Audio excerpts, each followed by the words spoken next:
본 방송에서 제공하는 투자 정보는 투자 판단에 대한 조언입니다.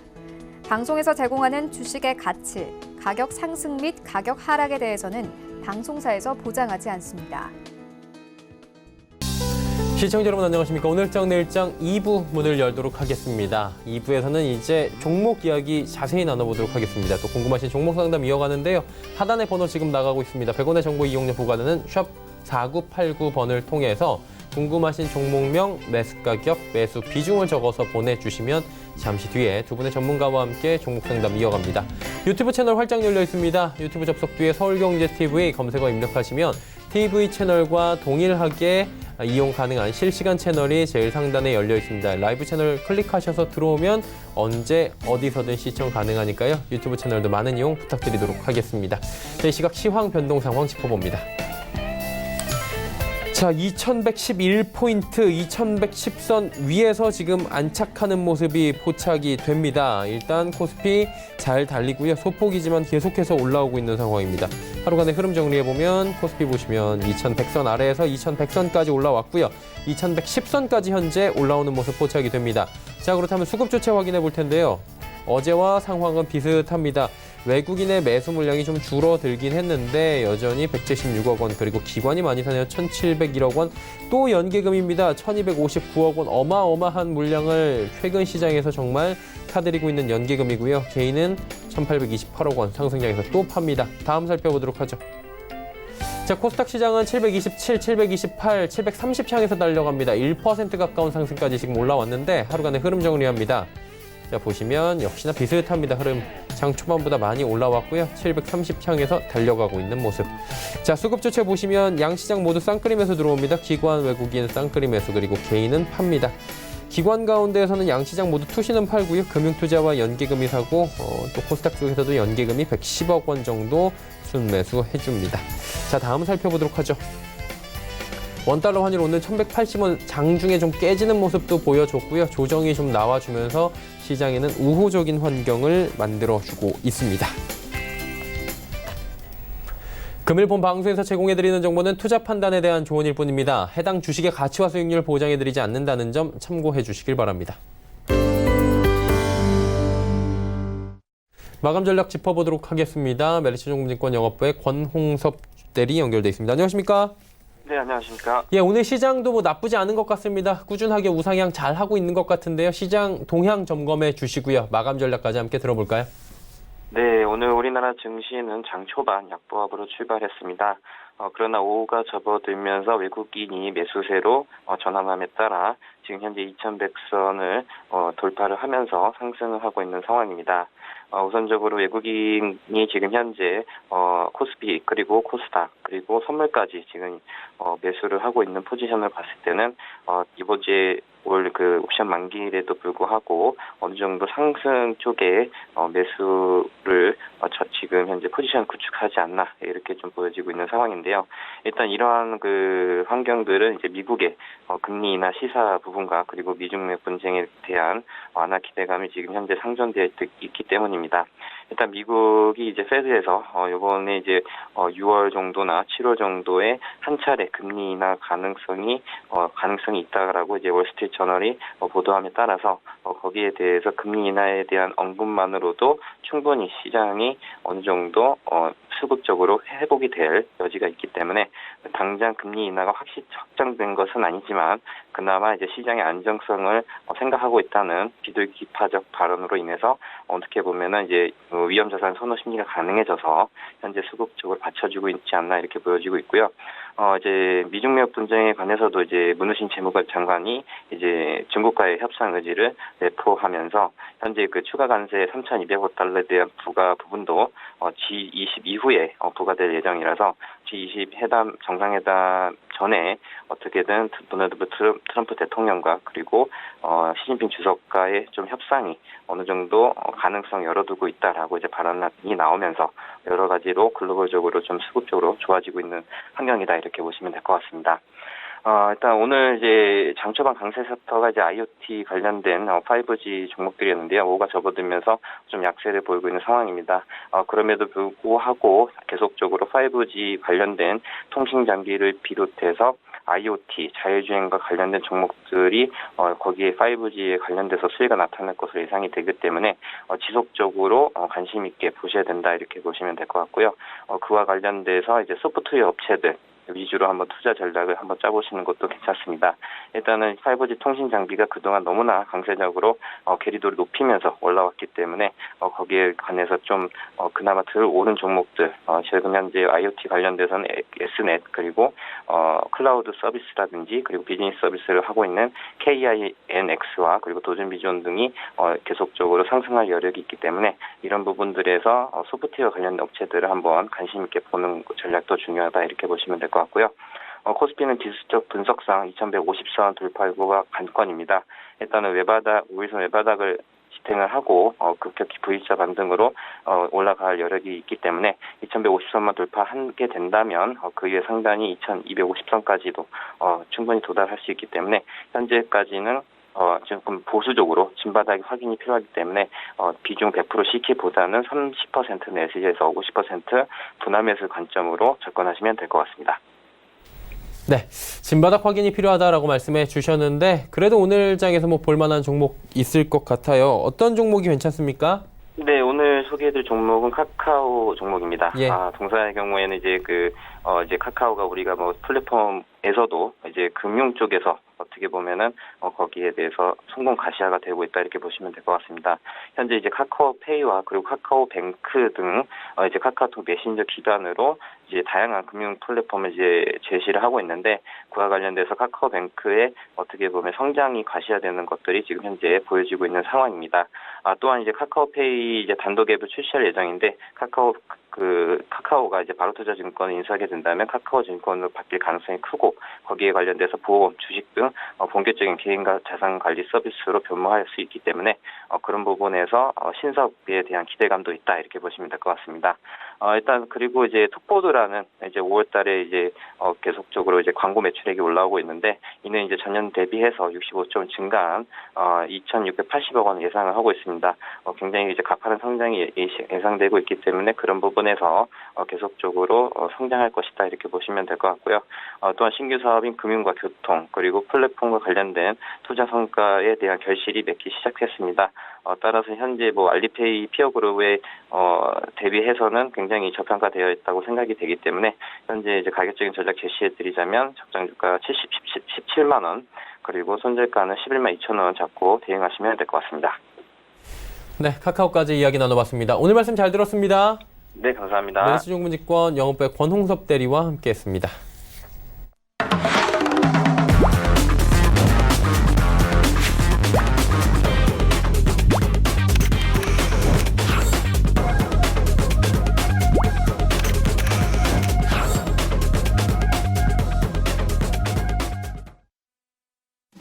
오늘 새내일장 2부 함께하고 계십니다. 이제 종목 이야기 출발해 보도록 하겠습니다. 함께하시는 두 분 소개해드립니다. 샘플러스의 하채기 전문위원, AR 인베스트먼트의 오현진 팀장과 함께합니다. 두 분 어서 오세요. 안녕하세요. 예, 하 의원님부터 바로 출발하도록 하겠습니다. 예. 어떤 종목부터 들어볼까요? 첫 번째 종목은 기산텔레콤을 말씀드리도록 하겠습니다. 네. 기산텔레콤 같은 경우도 제가 한번 소개를 했던 종목인데 다시 한번 또 언급을 좀 드리도록 하겠습니다. 이 회사 같은 경우는 유무선 통신용 중계기를 제조하는 좀 업체입니다. 그러다 보니까 무선 이동통신 쪽, 그다음에 유선 쪽에 그 사업이 연관이다 보니까 이 5G 통신하고도 연관이 되겠다라는 말씀을 드립니다. 최근에 이동통신 5G 서비스 통해서 5G용 인빌딩 중계기와 그다음에 6세대 와이파이 장비 쪽에서의 매출이 좀 기대가 되는 부분이 되겠고, 그다음에 KT와 함께 그 중계기가 약 67억 정도 좀 계약이 좀 이루어졌는데, 우리나라를 이제 필두로 해서 앞으로의 그 글로벌 시장 자체가 뭐 영국, 그다음에 오스트리아, 그다음에 일본, 중국, 그다음에 인도 등 이런 국가들이 계속해서 그 5G 상용화가 좀 시작이 되니까 이 영향이 19년을 좀 기점으로 해서 2021년까지 계속해서 꾸준하게 지금 중장기적으로 조금 성장할 수 있는 그런 모멘텀이 있기 때문에, 그래서 5G 관련된 종목들을 여러분께 좀 단기적으로 좀 대응을 하시는 것보다는 좀 장기적으로 좀 대응을 하시는 게 훨씬 더 좋지 않나 이렇게 생각을 해봅니다. 그리고 5G 통신 쪽하고도 연관이 되긴 하는데 자회사 쪽에서 종속회사죠. 현대의 제이콤하고 그다음에 모피언스 쪽에서 이제 방산 관련된 좀 사업을 좀 하다 보니까 그래서 방위 산업하고도 연관이 된다는 거고 그다음에 드론하고도 연관이 됩니다. 아무래도 5G에서 드론 쪽에 통신 내에 좀 연결이 되기 때문에 그런 부분도 좀 참고를 해 주시라는 말씀 드립니다. 자, 목표가는 짧게 좀 대응을 할게요. 나중에 이 목표가가 도달하게 되면은 제가 또 상향을 좀 할 수 있다라는 말씀 드리면서 목표가는 4,200원, 손절가는 3,200원 말씀드리겠습니다. 자, 그 다음에는 BDI를 좀 말씀드리겠는데요. BDI도 제가 한 번씩 나올 때마다 언급을 좀 드렸었던 종목인데 다시 한번 또 언급을 좀 드리도록 하겠습니다.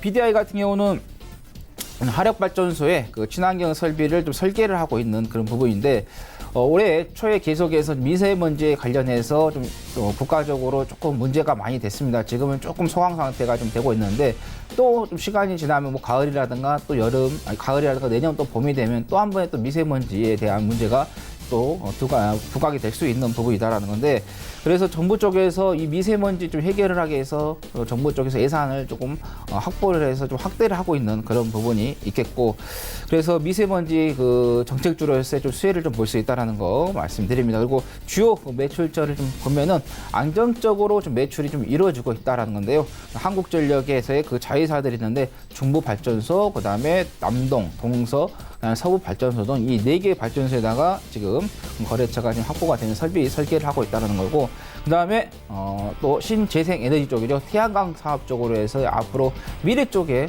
성장에 또 태양광 사업이 좀 발전하는 부분이기 때문에 거기에 또 투자를 하고 있다는 겁니다. 그래서 BDI가 좀 주가가 그렇게 크게 좀 움직이진 않지만은 수급적인 문제에서 좀 개인들이 좀 살짝 좀 외국인들이 살짝 좀 들어왔다가 지금 살짝 좀 멈추고 있는 부분인데 그렇다고 해서 외국인이 확 나가는 부분은 아니기 때문에 그런 수급 쪽도 좀 참고해 주시면 좋겠다라는 말씀 드립니다. 자, 목표가는 13,000원, 손절가는 9,500원 말씀드리겠습니다. 자, 그 다음에는 SAT입니다. 제가 여기서 아마 처음으로 여러분께 조금 말씀드린 것 같은데 자, SAT 같은 경우도 5G 통신 장비로서의 좀 수혜를 좀 보고 있다라는 말씀을 드리는데 이 회사 같은 경우는 이동통신 중계기용 모듈을 개발하는 업체입니다. 중계기 쪽을 뭐 설치를 하더라도 그 중계기 쪽에서 모듈로 인해서도 신호 전환, 변환 이런 부분이 좀 이루어지기 때문에 그래서 앞으로 모듈 쪽도 지금 시장에서는 크게 부각이 되지 않고 있지만은 이 모듈 쪽이 앞으로 또 부각을 좀 받을 수 있는 기대가 될 수 있는 부분이기 때문에 조금 참고하시면 좋겠다는 거고 거래처는 우리나라 3사 이동통신을 다 두고 있다는 겁니다. KT, SK텔레콤, LG유플스를 거래처로 가지고 있다는 거고 그 다음에 이 회사가 전국에 설치된 고정식 축축기의 70% 이상을 이 회사가 제조 납품하거든. 거의 뭐 시장의 이 부분에서는 1위라고 이렇게 보시면 되겠는데 주요 이제 매출처가 한국도로공사, 그다음에 국토부, 각 지자체, 공공기관이 좀 되겠다는 거고 계속해서 5G 가입자 수 이야기가 보도가 되고 있죠. 지금 이번 달에는 100만 명이 좀 돌파가 이상이 된다라는 이야기가 나왔기 때문에 그런 가입자 수에 또 수혜를 볼 수 있다는 거고 아까 제가 그 기산텔레콤을 좀 말씀드릴 때 2021년까지는 계속해서 성장하는 그래서 중장기적으로 발전을 하는 그런 부분이 되겠다라는 말씀을 드렸습니다. 그래서 이 사이클을 좀 크게 좀 보면서 지금은 이제 초입 단계다 이렇게 보시면 되겠고 여러분께서 다 언론을 통해서 좀 아실 거예요. 미중 간의 무역 분쟁으로 인해서 미국의 통신회사, 뭐 CCTV 이런 회사들 좀 제재를 하는 부분에 있어서 우리나라가 조금 수혜를 조금 보고 있다, 반사이익을 보고 있다라는 게 좀 여러분께서 이야기 들으실 텐데 그 부분에 있어서 통신 장비 쪽들이 좀 반사이익을 좀 볼 수 있다라는 거고 그 다음에 배당금을 100원에 좀 지급을 한다라는 거 여러분께서 좀 보시면 되겠고 목표가는 4,000원 그리고 손절가는 2,340원을 잡으시면 되겠는데 수급을 보면은 외국인과 기관 쪽에서의 쌍그림에서 지금 최근에는 이 주가가 좀 끌어올리는 데 있어서 외국인들의 수급이 좀 들어오고 있다는 거. 그 다음에 개인들은 상당히 좀 좋은 그런 자리인데 오히려 개인들은 지금 5월 달에 고생을 많이 해서 그러는지 6월 달에는 그 도피성 그 매도 자금들이 좀 많이 나온 것 같습니다. 그래서 SAT 같은 오히려 좀 개인들이 좀 나가면서 외국인들이 그 들어오면서 좀 상승세가 좀 이루어지고 있다는 거니까 중개기 쪽뿐만 아니라 모듈 쪽으로도 앞으로의 좀 시장이 좀 부각이 될 수 있기 때문에 좀 참고를 좀 해주시면 되겠다라는 말씀 드립니다. 자, 그 다음에 팅크회도 말씀드리겠는데요. 팅크회 같은 경우도 제가 방송에서 한번 여러분께 말씀을 드렸는데 살짝 밀렸다가 최근에 상당히 좀 좋았는데 어제도 지금 좋았다가 오늘은 살짝 지금 늘리고 있는 그런 부분인데요. 이 회사 같은 경우는 자율주행 또 미세먼지하고 또 연관이 되겠다라는 건데 팅크웨어 같은 경우는 여러분께 다 알고 계실 거예요. 아이나비 내비게이션을 만든 회사이고 그다음에 차량용 블랙박스, 그다음에 태블릿 PC도 만들고 있고 그다음에 LBS죠. 이치 기반 서비스인데 이 이치 기반 서비스가 어디에 또 사용이 되느냐? 바로 AR이죠. 우리가 그 5G 통신이 나왔을 때 그때 그 5G 통신으로 해서 사업 영향이 어느 선까지는 영향을 미칠 것이냐 이걸 여러분께 보셔야 되는데 지금 4G죠. 4G 부분에 있어서는 아직까지는 자율주행이라든가 그다음에 AR 쪽, 증강현실 쪽은 조금 전송 속도가 느리다 보니까 조금 미비합니다. 근데 이제 5G가 되게 되면은 전송 속도가 4G보다 20배 이상 훨씬 더 빠르게 됩니다. 그런 부분에 있어서 이게 자율주행하고 그다음에 증강현실 쪽으로 상당히 좀 트렌드가 형성이 될 것이다. 특히 광고 쪽에서의 그 AR 쪽으로 상당히 지금 계속해서 확대가 되고 있는 부분이거든요. 지금 이케아 같은 경우도 이미 지금 AR을 통해서 내 가정에 맞는 그 가구들을 배치를 해봐가지고 선택을 할 수 있는 그런 AR 지금 증강형 쪽의 시스템이 좀 만들어 있다는 거죠. 그래서 앞으로 이 AR 쪽, 이게 5G가 어느 정도 자리를 잡으면은 그 다음에는 뭐 자율주행차 AR 쪽 이쪽으로 계속해서 시장이 발전하는 부분이기 때문에 그 부분에 있어서 좀 이익을 좀 볼 수 있다라는 거 참고하시면 되겠고 그 다음에 최근에 그 자율주행 아까 말씀드렸죠. 볼보 트럭 코리아에서 자율주행 관련해서 이제 제품 공급 계약이 체결이 됐었고 아까 제가 조금 전에 미세먼지 쪽하고도 연관이 된다고 했는데 이 팅크웨어가 아이나비 쪽에서 내비게이션과 블랙박스뿐만 아니라 이제는 차량용 공기청정기도 좀 생산을 하고 있다는 거죠. 지금 이제 그 신생아를 좀 가지고 신생아 부모님들은 아마 차량용 공기청정기를 한 번쯤은 다 검색해 보셨을 거예요. 지금 중국 쪽에 있는 제품도 상당히 좋은데 우리나라 국내 쪽에서의 그 제품들도 지금 상당히 좀 많이 지금 개발이 되고 있고 좀 판매가 좀 이루어진 부분. 그래서 차량용 미세먼지하고도 또 관련이 있다라는 말씀 드리겠고 뭐 여러분 다 알고 계시죠? 자율주행에 대해서 정부가 좀 투자를 육성을 하겠다라는 것도 말했었고 그다음에 삼성과 구글에 간의 그 커넥티드카 공동 플랫폼을 인해서 상당히 수혜가 좀 볼 수 있는 부분, 또 법적으로도 자율주행 쪽으로 좀 통과가 되는 그런 부분이기 때문에 그런 부분에 있어서 여러분께서 좀 팅크웨어를 좀 바닥에서 상당히 좀 오랫동안의 그 대세 하락을 좀 마감을 하고 어떻게 보면 장기 성장주로서의 메리트가 있기 때문에 좀 여러분께 좀 관심을 좀 계속해서 좀 보이시면 좋겠다라는 말씀 드립니다. 자, 목표가는 11,000원, 손절가는 8,000원 말씀드리겠습니다. 자, 그 다음에 마지막으로는 해인을 말씀드리겠는데 해인은 제가 저번에 한번 나와가지고 말씀드렸는데 다시 한번 좀 말씀드리겠는데 이게 지금 히토로하고도 연관이 돼가지고 최근에 조금 이슈가 많이 되었었죠. 근데 그 이유가 이제 바로 이 회사가 그 자원 개발을 하는 그런 부분에 있어서 좀 연관이 돼서 좀 올라갔었는데 원래는 이 회사가 그 건설 기계 쪽이죠. 캐터필라 이런 불도저라든가 포크레인 이쪽에서의 그 수입을 해가지고 중장비 업적에 보수 수리하는 그런 부분이 되겠는데 그래서 그쪽에 엔진이라든가 발전기를 수입해서 좀 판매를 하는 부분이 있고 그 다음에 이제 해인 산업을 흡수 합병을 합니다.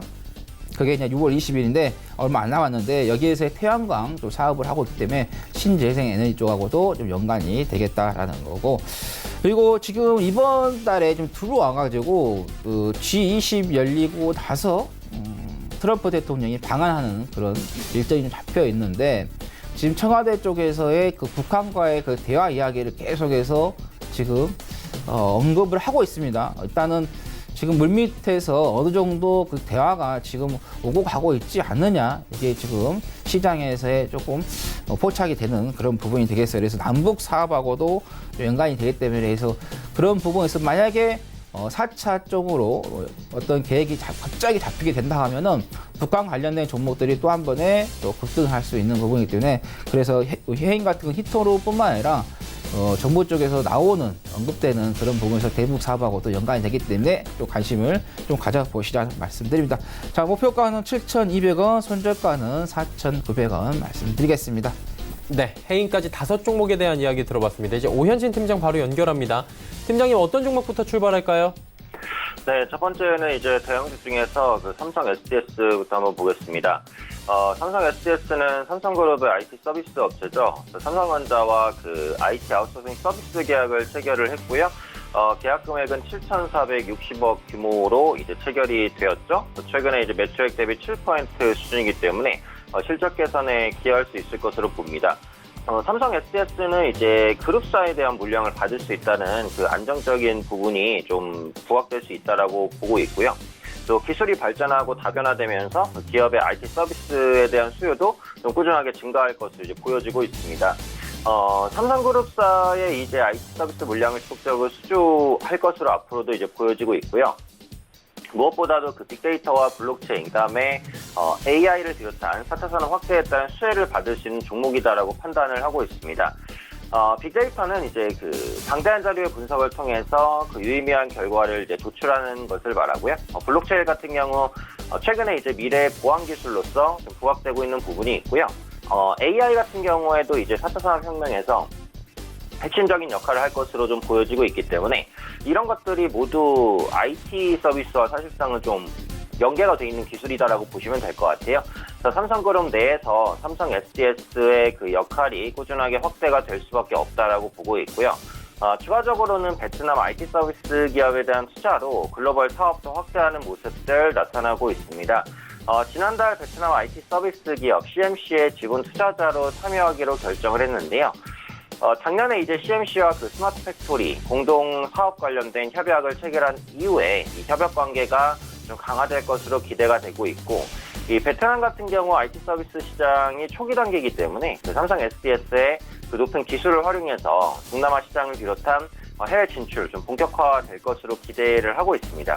또 미국의 솔루션 기업인 그 지터빗에 투자를 했는데요. 지터빗 솔루션은 이제 다양한 소프트웨어와 연계할 수 있는 기능을 제공하고 있어서 이를 통해서 삼성 SDS의 소프트웨어 기술을 해외로 좀 확장시켜 나갈 수 있지 않을까라고 판단을 하고 있습니다.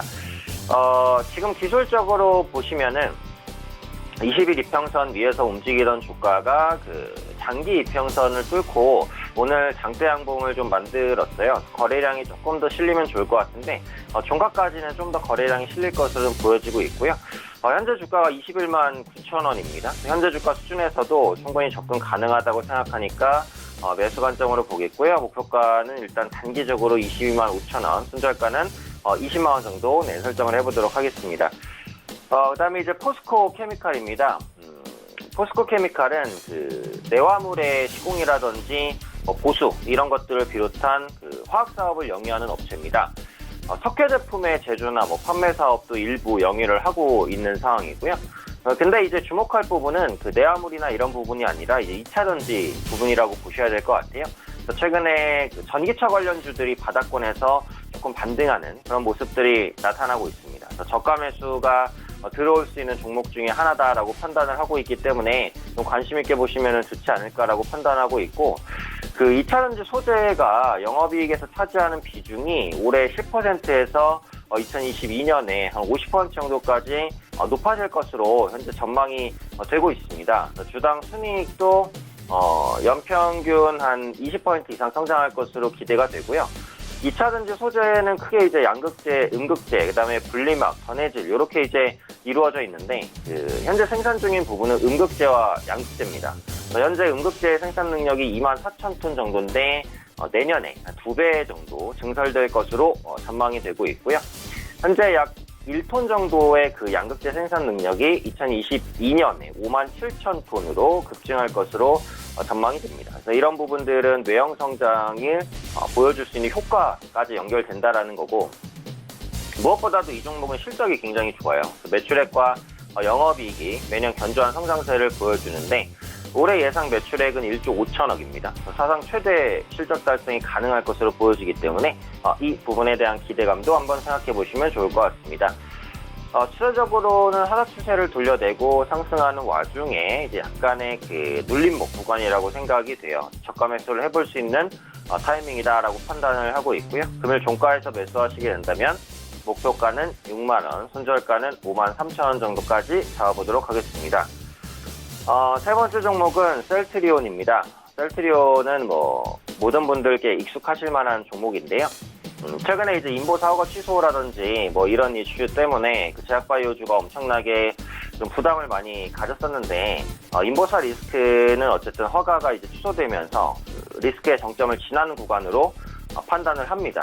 앞으로 소송 관련된 리스크들이 남아있지만 뭐 이런 것들이 굳이 제약주의 분위기를 나쁘게 하거나 하지는 않을 것으로 좀 생각을 하고 있고요.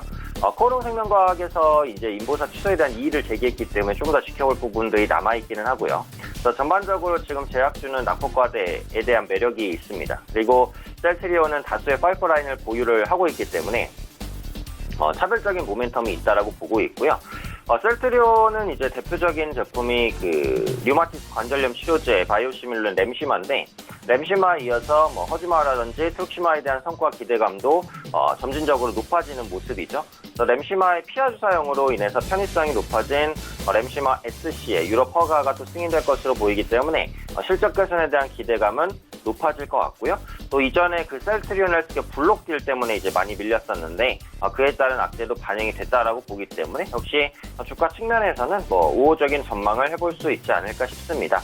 그래서 금일 종가 부근에서 매수 가능하다고 보겠고요. 목표가는 21만 5천 원, 손절가는 한 19만 원 정도 선으로 보시면 될 것 같습니다. 네 번째 종목은 그 APTC라는 종목입니다. 이 종목은 약간 생소하신 분들도 계실 것 같은데요. 반도체 제조 장비 업체입니다. 그 중에서도 그 식각 공정에 필요한 장비를 생산을 하고 있어요. 식각 공정이라는 것은 그 필요 없는 부분을 제거하는 공정을 말하고요. 한국투자증권과 이제 자기주식 취득 신탁 계약을 체결을 하면서 자사주를 매입했습니다. 사실 자사주 매입은 이제 종목에 있어서 가장 큰 호재 중에 하나라고 보실 수 있을 것 같아요. 주주 가치 제고에 대한 목적이 있고 현재 50억 규모로 취득을 했기 때문에 적은 물량은 아니라고 보시면 될 것 같아요. 현재 주가가 이제 그 싸다는 좀 자신감의 표명이다, 뭐 이렇게 볼 수도 있을 것 같고, 유동성에 이제 문제가 없다는 자신감의 표명이다, 뭐 이 정도로 이제 보실 수 있을 것 같고요. 유통 주식수를 줄임으로써 한 주당 가치가 올라가는 그런 효과도 거둘 수 있지 않을까라고 생각을 하고 있습니다. 그래서 앞으로 자기 주식 매입 후에 소각까지 진행이 된다라고 한다면 실제로 주식수가 줄어들어서 주가가 좀 상승할 수도 있겠다라고 보고 있고, 지금 시가총액이 1,300억 원대인데요. 50억 규모는 적지 않은 물량이죠. 그리고 이제 추가적으로 업황 기대감도 있어요. 그러니까 반도체 업황은 지금 안 좋습니다. 안 좋지만 기업들의 반도체 투자는 오히려 증가하는 모습들이 확인이 되거든요. 그래서 5월 달에 그 SK하이닉스의 중국 법인과 이제 121억 규모 반도체 장비 공급 계약을 체결했고, 4월에도 SK하이닉스의 39억 규모 제조 장비 공급 계약을 체결을 했고요. 또 최근에 하이닉스가 이제 중국 지역에서 투자를 확대를 하고 있기 때문에 추가 수주에 대한 기대감도 가져갈 수 있다라고 생각을 한다는 거죠. 그리고 삼성전자와 SK하이닉스가 지금 중소기업 상생의 일환으로 국산 장비 사용을 늘리기로 내부적으로 결정을 했어요. 그래서 국내 장비 업체 수혜도 충분히 기대가 된다, 이렇게 보시면 될 것 같고, 그 APTC 자체적으로도 그 대만 지역을 비롯한 해외 영업 활동을 좀 본격적으로 진행을 하고 있습니다. 이런 부분들이 외형 성장에 대한 기대감으로 연결될 수 있기 때문에 함께 이 부분도 체크를 해보시면 될 것 같아요. 그래서 지금까지는 그 업황 둔화로 실적이 안 좋았는데 말씀드린 대로 이제 수주는 좀 증가하고 있는 모습들이 나오니까 아마 하반기 정도에는 영업이익 흑자 전환이 가능할 것으로 봅니다. 실적 턴어라운드 종목으로서 관심을 가지시면 될 것 같아요.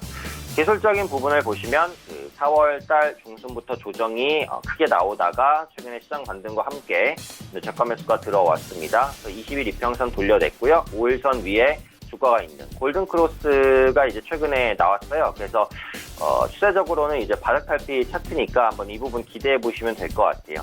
금일 종가 부근에서 매수하시게 된다면요, 목표가는 6,800원, 손절가는 5,800원 잡아보도록 하겠습니다. 마지막 종목은 넷마블입니다. 넷마블도 이제 뭐 대형 게임사로 많이 알려져 있죠. 신작 게임인 7개의 대죄가 일본과 한국에 출시가 됐습니다. 일본 크로스 베타 서비스에서 좋은 반응이 있었죠. 한국에서 200만, 그리고 일본에서 350만 명 정도의 사전 예약자를 기록하는 성과를 거뒀고요.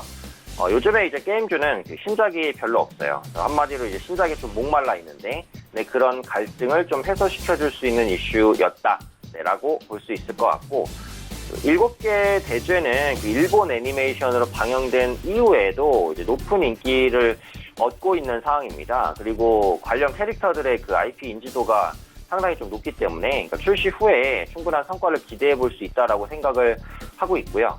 또 넷마블을 보시면은 이제 BTS 관련주잖아요. 얼마 전에 BTS가 영국 웸블리 스타디움에서 공연을 했죠. 한국 가수 최초로 이제 콘서트를 개최한 거고요.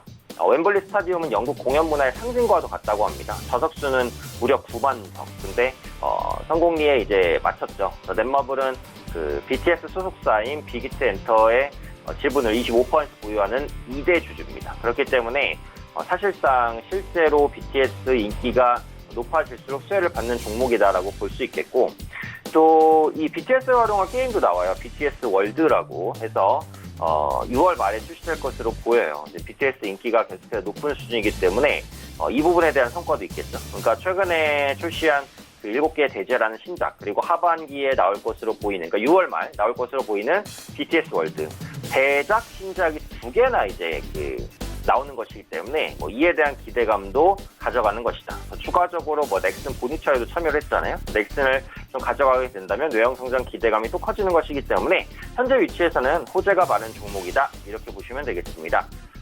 기술적으로 보면은 여기 바닥을 찍고 반등을 했는데 기관이 딱 들어오죠. 기관이 매수세가 좋기 때문에 아마 기관이 더 당겨줄 거라고 생각을 하고 있어요. 현재가가 12만 원 초반대인데 종가 부근에서 매수하시게 되면요. 목표가 13만 5천 원, 손절가 11만 5천 원 잡도록 하겠습니다. 넷마블까지 5종목에 대한 가격 접근 전략들까지 들어봤습니다.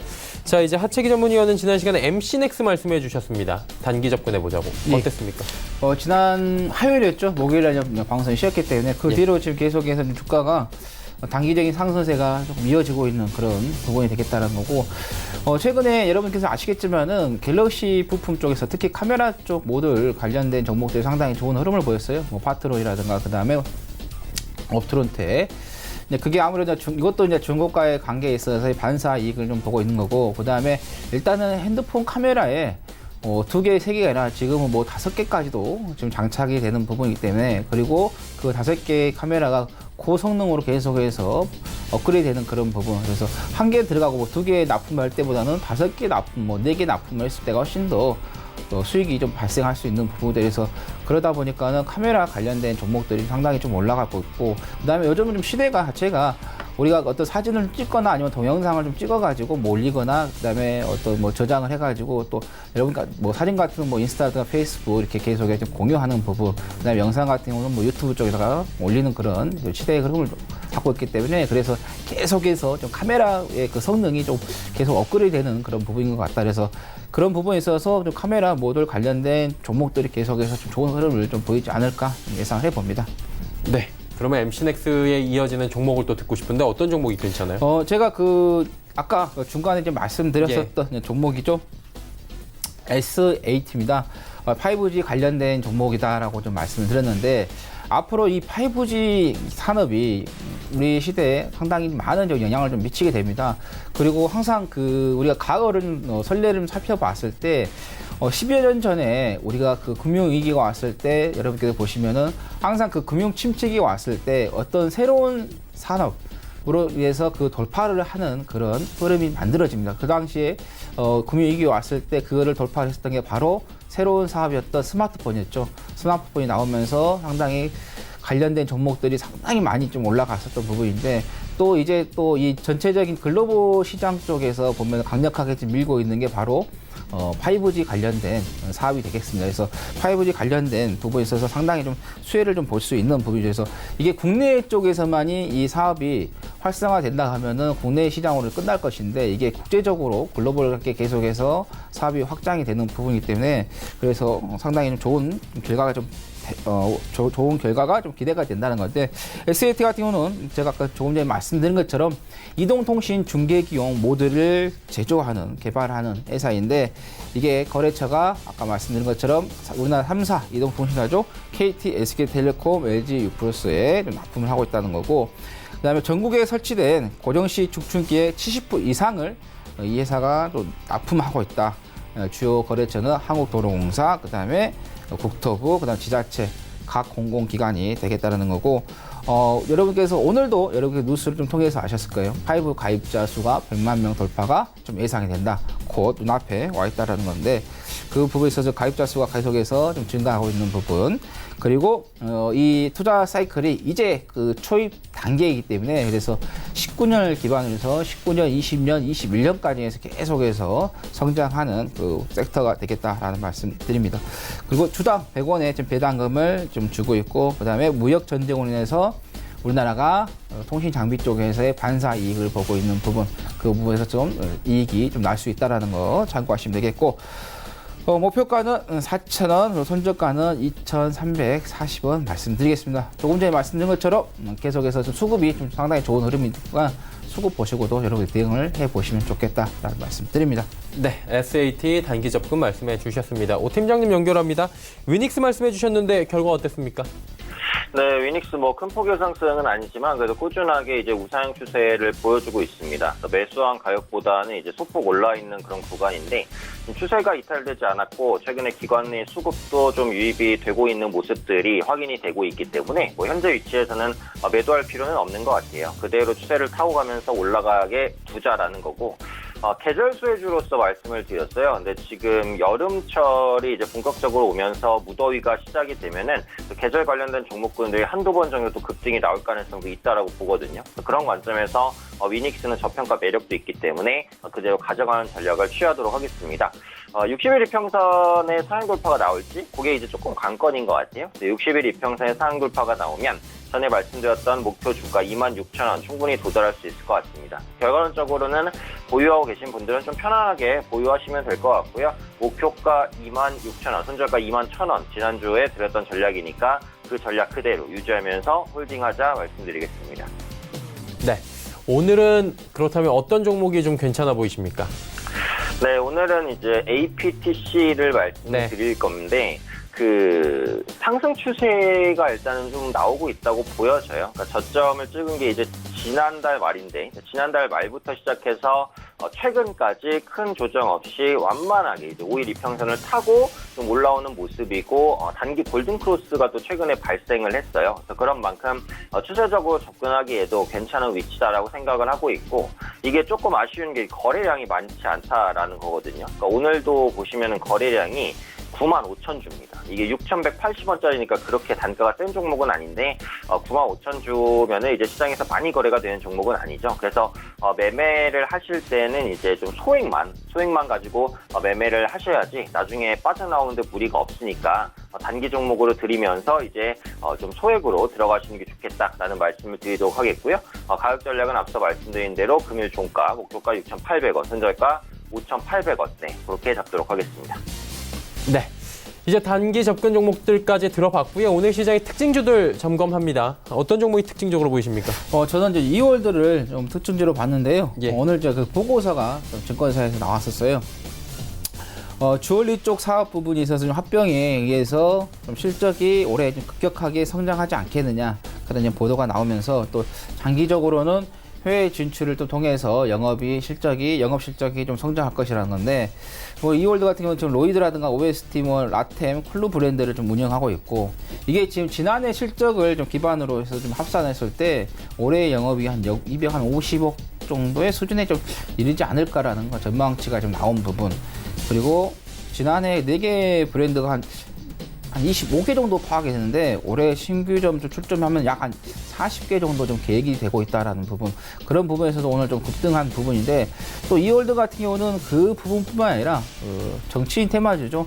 이낙연 국무총리하고도 좀 연관이 되고 있는 그런 부분이기 때문에, 그래서 지금 박성수 회장하고 그다음에 이낙연 국무총리하고의 그 강주 1구 동문이 좀 알려지면서 그 부분도 같이 좀 엮여 있는 부분도 있는 거지 않느냐 이렇게 생각이 됩니다. 그래서 이월드를 오늘은 이제 주얼리 사업 합병 부분도 있지만은 정치인 테마주로서도 조금 여러분께서 계속해서 관심을 좀 두는 게 좋겠다라는 말씀드립니다. 네, 오현진 팀장 연결해서 여쭤봅니다. 특징주 어떻게 보십니까? 네, 오늘 특징주로는 이제 대형주 중에서 LG전자를 한번 꼽아봤는데요.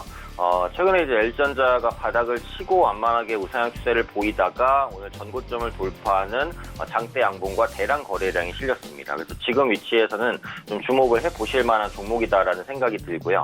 LG전자는 사실 뭐 가전이라든지 전장이라든지 뭐 여러 부분에서 좋은 그 영업 활동을 하고 있어요. 근데 단지 이제 스마트폰 부분에서 이익이 나지 않는다는 게 가장 큰 단점이었는데 최근에 출시한 그 플래그십 스마트폰이죠. V50이 굉장히 잘 팔리고 있습니다. 그래서 지금 삼성전자의 이제 갤럭시 폴드 출시 시기가 2연이 됐잖아요. 그에 따른 반사수에도 좀 있고 있는 것으로 보여지고 있고 이 V50의 듀얼 스크린의 그 활용도가 상당히 좀 높은 것으로 알려지고 있어요. 그러면서 비싼 가격임에도 불구하고 구매가 꾸준히 늘어나고 있어서 스마트폰 부분의 이익 개선 기대감이 일단은 좀 부각됐다. 그래서 스마트폰 부분만 돌려진다라고 한다면 LG전자가 사실상은 대부분의 산업을 잘하는 것이다라고 볼 수 있기 때문에 턴어라운드에 대한 기대감을 충분히 가져볼 수 있을 것으로 판단을 하고 있고요.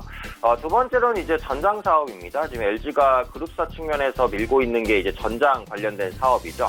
LG전자 같은 경우에도 전장 관련된 조단위의 수주를 확보를 하고 있기 때문에 이런 부분들이 향후 경쟁력으로 부각될 수 있다라고 보고 있어요. 그래서 지금은 스마트폰 부분의 이익 개선 기대감이 크게 부각되고 있는 종목이어서 한번 관심 있게 보시면 좋겠다 이렇게 말씀드리겠습니다. 네, LG전자까지 들어봤습니다. 종목 상담 바로 이어가 보도록 하겠습니다. 첫 번째 종목 준비되어 있습니다. 9291번님의 유틸렉스 10만 5천 원의 비중 40%라고 합니다. 어떻게 할까요, 하 위원님? 예, 그 유틸릭스 같은 경우는 이제 면역 항암 치료제를 좀 개발하는 그런 회사인데 지금 보면은 바이오주들이 그렇게 좋지가 않습니다. 그러다 보니까 이 관련된 종목들이 몇 개 빼놓고도 거의 대부분 다 지금 계속해서 좀 추세가 좀 좋지가 않은 좀 흐름인데 보시면은 지난해 좀 상장을 하면서 6만 원짜리가 14만 한 2배 이상 좀 상승을 하고 나서 지금 뭐 삼성 바이오록스라든가 그다음에 코롱 티슈 등 이렇게 좀 관련된 업종이 지금 계속해서 좋지 않은 흐름 때문에 그 영향도 좀 계속해서 좀 받고 있는 좀 부분이 되겠고 그러다 보니까는 크게 지금 어떤 뭐 추세를 돌려 세우기에는 조금 힘든 그런 자리가 좀 만들어졌다. 일단 뭐 외국인 쪽에서의 매수세가 좀 들어왔기 때문에 어느 정도 반등은 좀 나올 것이다.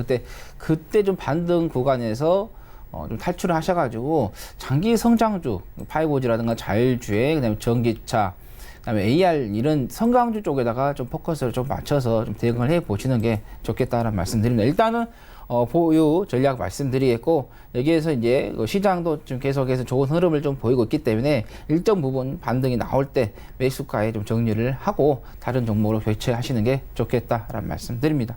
네, 유틸렉스 말씀해 주셨고요. 다음 종목 갑니다. 두 번째 종목은 1882번님의 신한지주 46,000원에 비중 30% 담고 있다라고 보내주셨는데 오 팀장님, 신한지주 어떻게 합니까?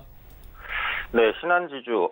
사실 뭐 신한지주뿐만이 아니라 그 은행주가 지금은 전반적으로 거시적인 환경은 좋지가 않습니다. 왜냐면 어찌되었던 간에 이제 금리가 인하 기조로 갈 것이냐, 인상 기조로 갈 것이냐가 중요한데 현재 시점에서는 미국이 기준금리를 올해 어쨌든 인하할 것으로 보여지니까 국내 같은 경우에도 그런 흐름에서 완전히 자유롭기는 조금 어려워요. 그리고 미국을 차치하고 생각해도 국내에서는 기준금리가 인하될 가능성이 어쨌든 좀 높다라고 보여지고 있어요. 그러면 은행의 기본적인 수익 구조인 예대 마진을 넓히기가 조금 어렵다라는 부분이고 두 번째로 부동산 담보대출 같은 경우에도 약간 정체되는 구간이죠. 그러니까 정부가 이제 부동산을 좀 죄는 정책을 취하다 보니까 부동산 가격 상승이 확실히 좀 주춤해졌습니다. 그래서 이런 기조가 당분간은 좀 이어질 것 같아요. 그러면은 부동산 담보대출도 크게 늘어나기는 어려운 여건이라는 거죠. 그래서 금리라든지 부동산의 여건을 봤을 때 지금 은행주의 우호적인 환경은 거의 없습니다. 그래서 그런 만큼 은행주는 보수적인 관점으로 보시는 게 맞을 것 같아요. 근데 그나마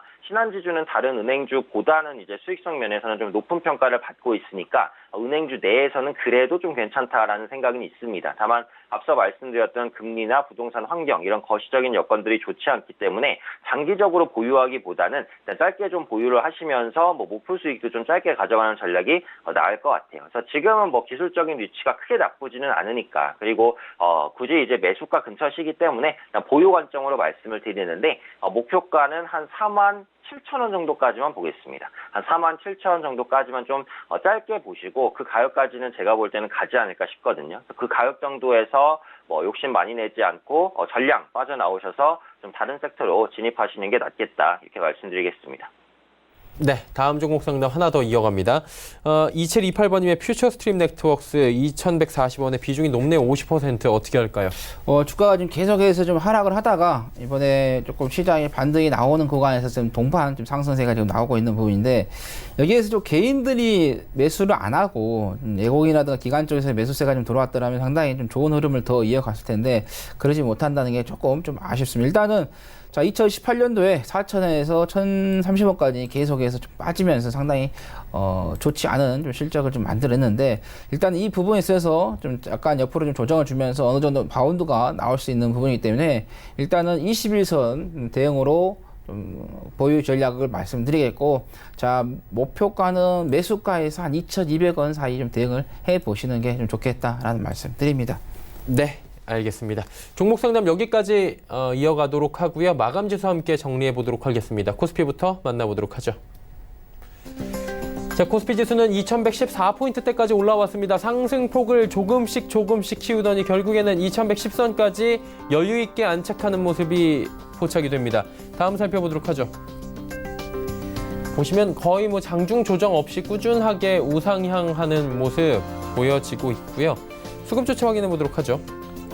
자, 수급 조치 보시면 기관 외국인의 쌍끌이 매수인데 기관의 매수 물량이 장 후반에 많이 줄어들고 있는 상황입니다.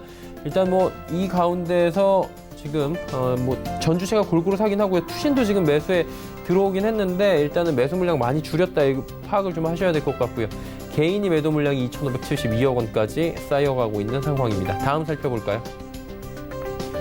자, 삼성전자부터 셀트리온까지 한 종목도 빠짐없이 모두 올라갑니다. 현대차까지도 지금 반등에 성공하는 모습 포착이 됩니다. 6위부터 10위 종목들입니다. 자, 보시면 LG화학부터 SK텔레콤 역시 현대모비스만 보합이고요. 나머지 종목 전체적으로 올라가는데 뭐 급등하는 종목은 없지만 전체적으로 흐름 괜찮습니다. 이제 다음 살펴보도록 하죠. 코스닥은 728.54포인트 상승폭이 1%대까지 늘어났습니다. 그렇다면 하루간의 흐름은 어땠을까요? 코스닥 역시 비슷한 흐름 가져갑니다. 장 초반부터 조정 없이 그대로 쭉 지금 우상향하는 모습 포착이 됩니다. 자, 그렇다면 수급 주체를 좀 보셔야 될 것 같은데요. 외국인은 15억 원 소폭 매수, 기관이 223억 원 매수합니다. 기관 매수 물량 가운데 지금 금융투자와 연계금이 주로 많이 사주고 있다라고 집계가 됩니다. 개인이 122억 원 팔고요. 여전히 투시는 32억 원 정도 매도 포지션 잡고 있는데 오랜만에 쌍끌이 매수 들어오면서 코스닥 시장은 잘 달리는 모습 포착이 됩니다. 시총 상위주들의 흐름 마지막으로 짚어봅니다. 셀트리온 헬스케어 2%대의 상승, 신라젠도 2%대, 헬릭스미스도 2%, HLB도 0.14%. 일단 뭐 전체적으로 흐름 괜찮고요. CJNM만 조정이 좀 나오고 있는데 오늘은 전체적으로 그동안 눌려있던 제약바이오 업종 자체가 지금 반등이 나와주면서 코스닥 지수가 올라가고 있고요. 엔터 업종들은 오늘 조정이 소폭씩 나오고 있습니다. 자, 6위부터 10위 종목들 살펴볼 텐데 마찬가지로 펄어비스 어제 급등 이후에 오늘 좀 숨고르기 가져가고 있고요. 스튜디오 드록은 낙폭은 좀 줄이고 있긴 하지만 여전히 1%대 하락 2거래일 연속으로 하락 흐름을 가져갑니다. 메디톡스는 소폭씩 지금 주가 회복하는 모습 포착이 됩니다. 지난주 같은 경우 장중 40만 원도 지금 깨지는 모습도 보여줬는데 조금씩 올라오면서 44만 원 회복하면서 마무리 예상이 됩니다. 그리고 셀트리온 제약도 올라오고요. 같은 보톡스 관련 섹터인 휴젤 같은 경우에는 오늘 주가 흐름 좋고요. 잘 보시면 휴젤과 메디톡스 이제 주가 차이가 4만 원도 채 나지 않고 있는 상황입니다.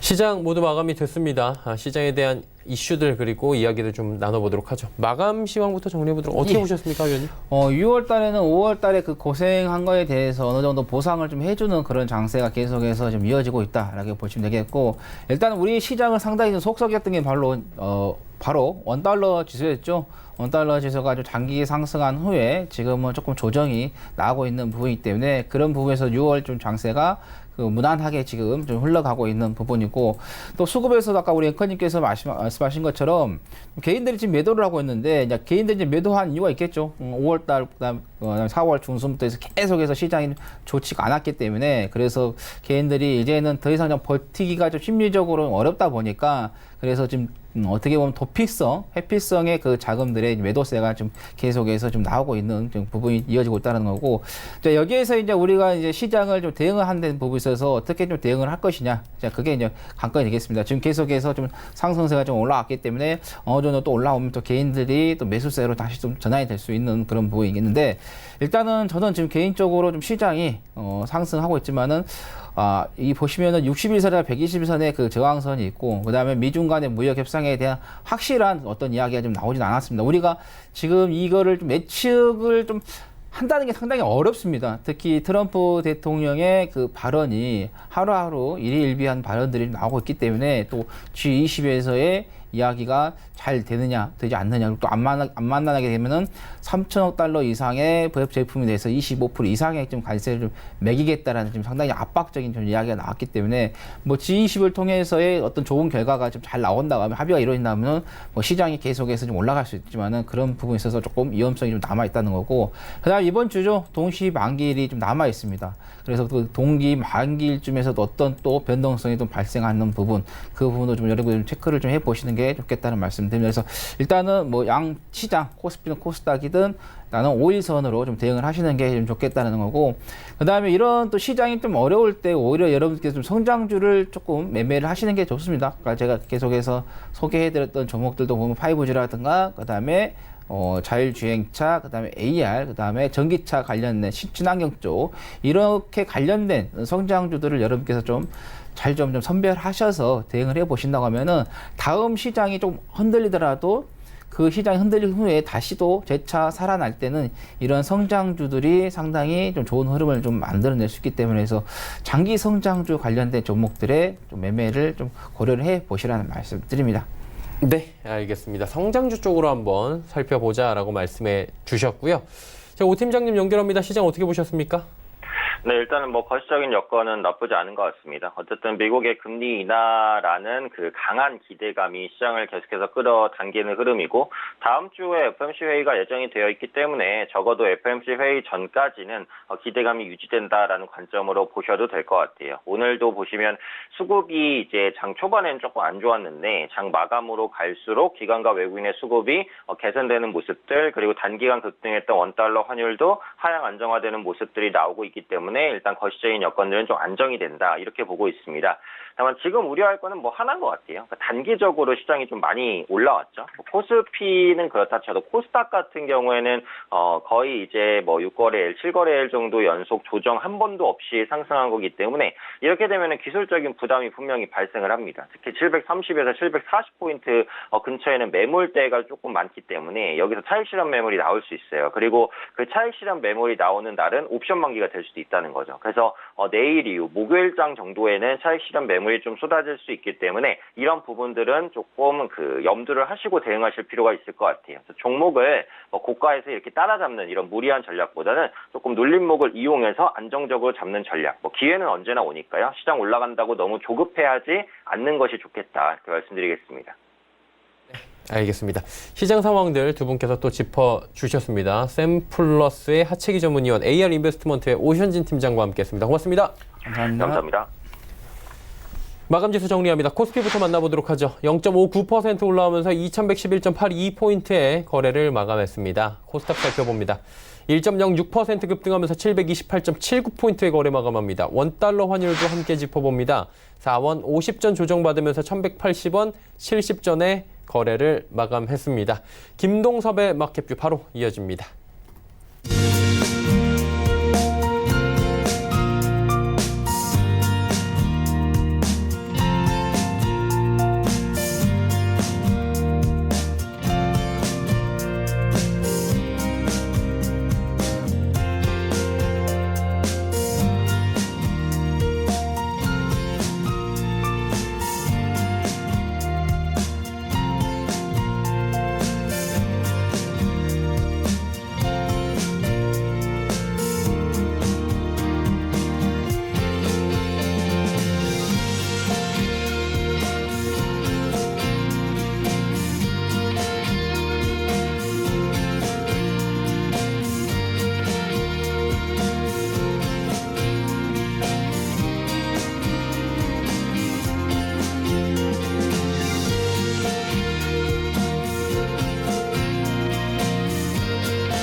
안녕하세요.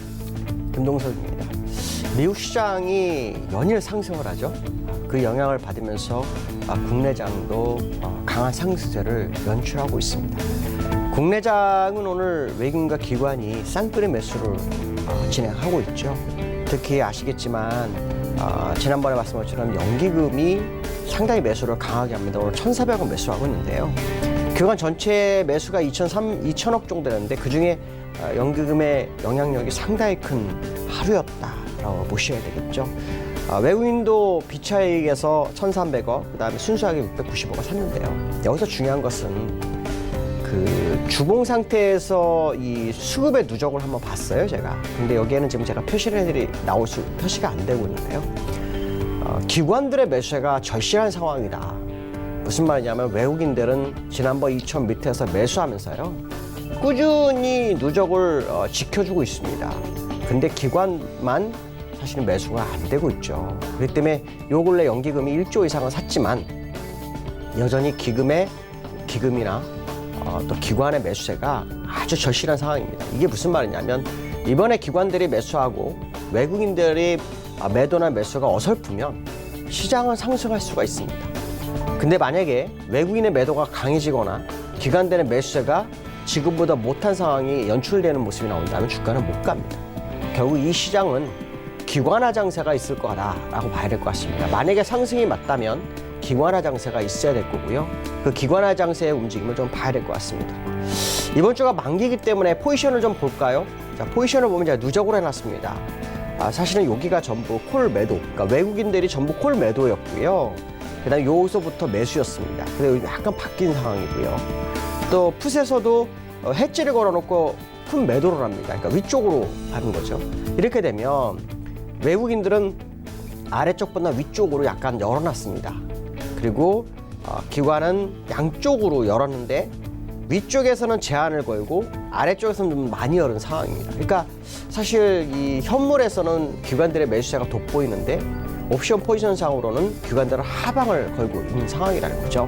그렇다면 결국 이번 주는 어제 오늘 상승했기 때문에 이제 수요일 목요일은 포지션 상황을 보면서 시장 접근하는 게 좋지 않을까라고 말씀을 드리고 싶고요.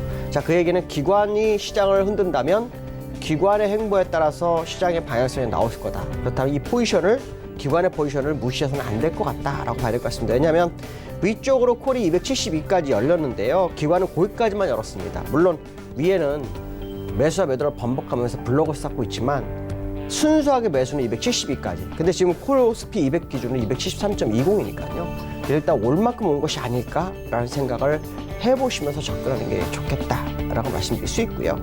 또 하나는 제가 얼마 전에 삼성전자 한번 말씀을 드렸던 것 같습니다. 삼성전자가 올라서는 모습이 나와야 한다라고 말씀드렸는데 그때 가격이 기억하시나요? 44,700원. 근데 지금 종가가 얼마입니까? 44,850원.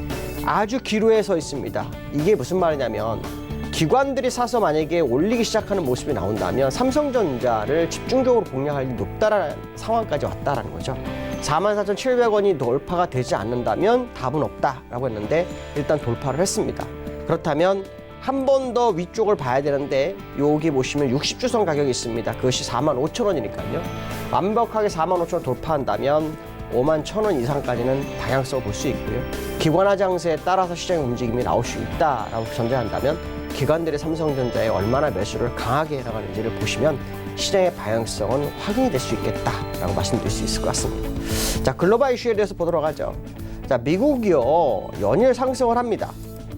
연일 상승을 하는데요. 이 기관의 모습, 미국의 모습을 보면 금리 인하에 대한 기대감을 두고 한번 올랐다가 그 다음에 멕시코 관세 이슈를 해소하면서 상승을 했습니다. 근데 이제 금리 인하에 대해서 그다음 멕시코 관세에 대해 두 가지를 분리해서 얘기해 보면 사실 멕시코 관세는 중국의 관세와 달라서 합의가 바로 이루어질 수 있는 정도의 단계에 있었습니다. 그러니까 사실 어떻게 보면 관세 부과를 이슈를 해소했다 하지만 중국만큼 어떤 강한 상승을 이끌 그런 정도는 아니다라고 해석을 하는 게 맞을 것 같고요. 일단 금리 인하 쪽에 포인트가 맞춰진 거다라고 해석을 해야 되겠죠. 자, 금리 인하가 될까요? 일단 시장에서는 이달도 가능하고 다음 달도 가능하다. 뭐 이런 표현이 어저께까지 나왔고요. 오늘 골드만삭스에서는 올해는 힘들다라는 얘기가 나옵니다. 근데 저는 금리 인하가 정말 가능할까에 대한 의문점을 정말 많이 갖고 있습니다. 왜냐하면 기술적 분석상으로도 이 지점에서 나올지 안 나올지가 굉장히 중요한 자리거든요. 나왔을 때의 이 이후의 모습, 그 다음에 안 됐을 때 그 이후의 모습이 정말 궁금합니다. 이 자리가 월봉에서 제가 보여드릴 때는 굉장히 고점이잖아요. 근데 지금 일봉에서 보시면은 또 다른 모습이거든요. 그래서 일봉으로 오늘을 좀 보여드리려고 하는데요. 저는 일단 금리 인하에 대해서 굉장히 부정적으로 판단하고 있습니다. 왜냐하면 이렇게 장이 미국 장이 좋은데 금리 인하, 물론 고용이 안 좋았던 건 사실입니다. 그렇지만 그것은 추세적으로 봐야 될 것 같고요.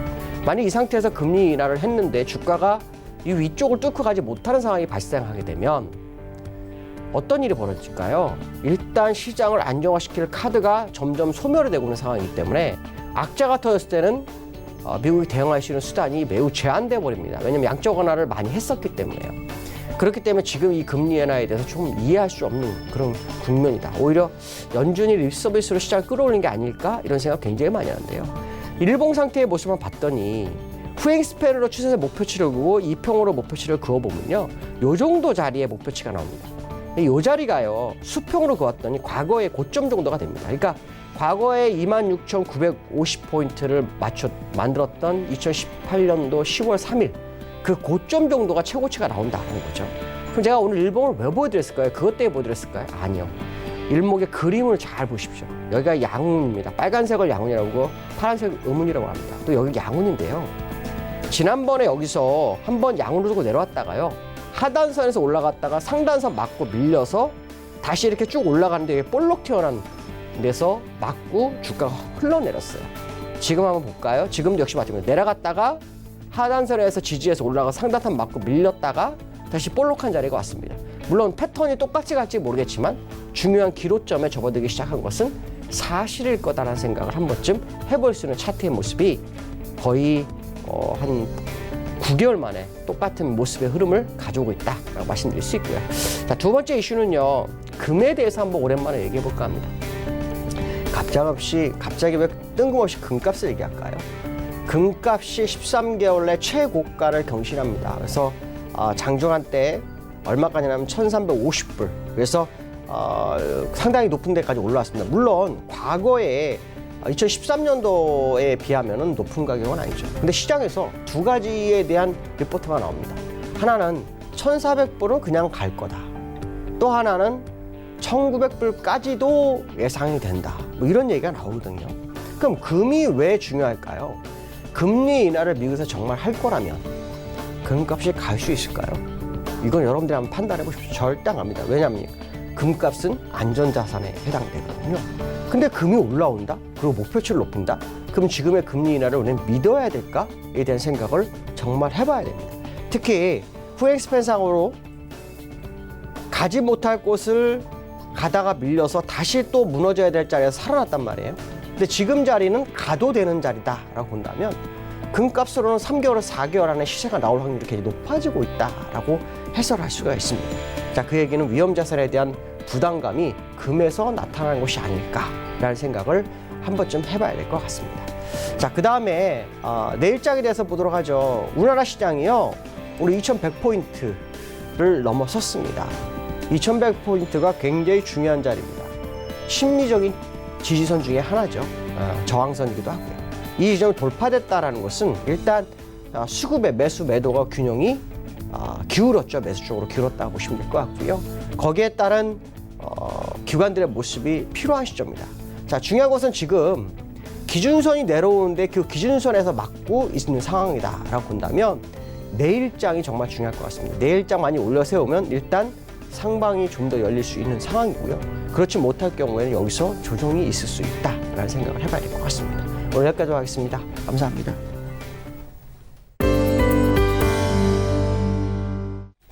김동섭의 마켓뷰까지 함께 하셨습니다. 금일 본 방송에서 제공해드린 정보는 투자 판단에 대한 조언이었습니다. 해당 주식의 가치와 수익률을 보장해드리지 않는다는 점 참고해 주시길 바랍니다. 오늘 장 내일 장 저희가 준비한 소식은 여기까지입니다. 편안한 오후 시간 보내시길 바랍니다. 저희는 내일 오후 2시에 더 알찬 소식을 들고 찾아뵙도록 하겠습니다. 함께해 주신 여러분 고맙습니다.